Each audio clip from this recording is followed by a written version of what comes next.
It's tricky fast on a slick freeway, doesn't it? It does. Yeah. Our portion of I-70 is pretty dry today, which is nice to see because you see that video and you go, oof, I don't want to deal with that on a Friday, right? Not on a Friday. Nobody does. Okay, we've got snow out there right now, live view from Park City Mountain, where we're seeing the last of the day, clearing the slopes, but visibility hasn't been great because the snow's been coming down. We've watched this camera and it's been active.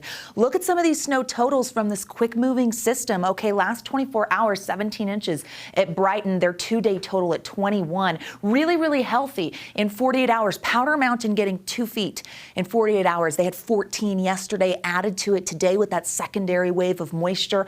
Alta, Beaver Mountain, Snow Basin with that healthy number of 20 inches over the last 2 days. Deer Valley and Nordic Valley all getting fresh snow from the moisture that we've been dealing with. That snow's important. When you take it all away and get it melted into a liquid, it's called the snow water equivalent. And we watch that SWE number closely, sitting at 12.3 inches today. That's noteworthy because average this time of year is 10.8. So we're above average when it comes to our snow water equivalent, and we like to be that way. This was a view from the east benches. The rain was coming down, but you see some sloppy snow trying to mix in. Soggy conditions out there in places like Weber, Davis County, and Salt Lake County. Utah County got a little rain tonight. As we look at that cold front, it provided the lift we needed to get that moisture going. And in Utah County and parts of Salt Lake County, we still have showers lingering this evening. They're gradually going to taper off as we head into the overnight. 30s and 40s out there. It's freezing in Heber where it was snowing. 40 in Salt Lake, 30s in Ogden and Logan, 41 in Vernal.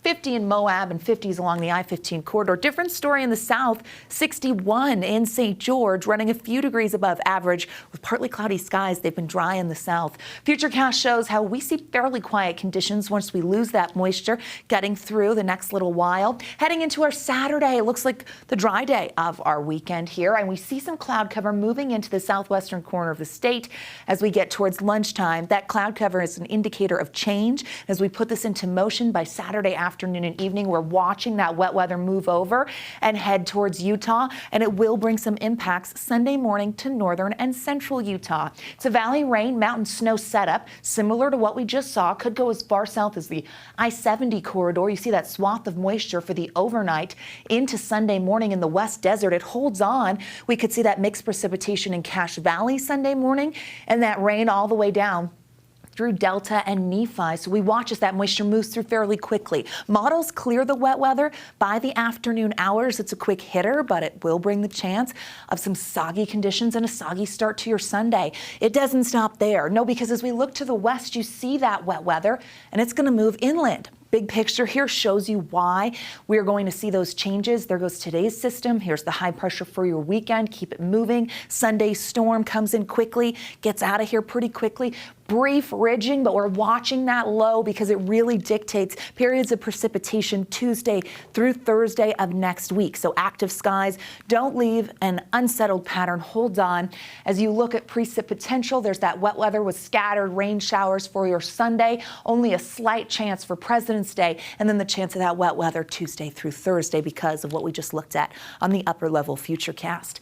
30s and 40s for those highs, back to above average tomorrow. 51 in Moab.